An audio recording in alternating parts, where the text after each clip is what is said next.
Hello बच्चों, let's read this question. Find the sum of the series whose nth term is given by 4n cube plus 6n square plus 2n. तो इसमें हम अपना की concept देखते हैं बच्चों. हमारा यहाँ पे की कॉन्सेप्ट क्या होगा?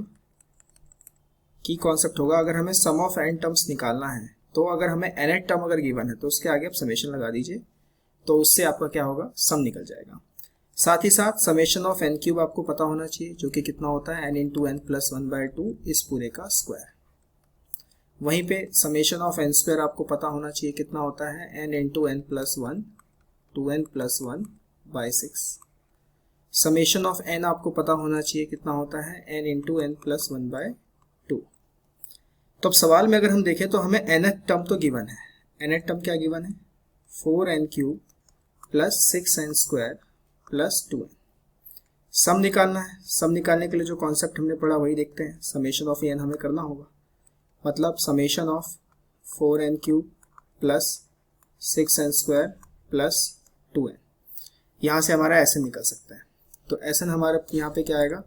समेशन ऑफ 4 कॉन्स्टेंट है बाहर, n क्यूब प्लस 6 बाहर, summation of n square plus 2 बाहर, समेशन ऑफ n. ये हमारे पास आ गया. अब यहाँ पे हम अपना समेशन ऑफ n क्यूब लगा देते हैं. कितना होगा? n इंटू एन प्लस 1/2 का स्क्वायर, तो इस पूरे का स्क्वायर, और 2 का स्क्वायर कितना हो जाएगा? 4 plus 6 summation of n square n into n plus 1 2n plus 1 divided by 6 plus 2 summation of n कितना? n into n plus 1/2. S n हमारे पास क्या आ गया? 4 से 4 cancel, so we have n square n plus 1 का whole square. 6 से 6 cancel, n into n plus 1 2n plus 1. 2 से 2 cancel, n into n plus 1. यहाँ से हमारे पास n इंटू एन प्लस 1 बाहर निकाल लेते हैं हम, तो ये बचेगा n into n plus 1 plus 2n plus 1 plus 1.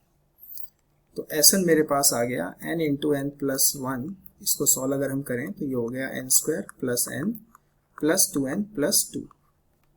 Finally अगर हम देखें तो n into n plus 1 this will become n square plus 3n plus 2. और इसके भी अगर हम फैक्टर कर लें तो इसके फैक्टर हमारे पास कितने हो जाएंगे? 1 and 2.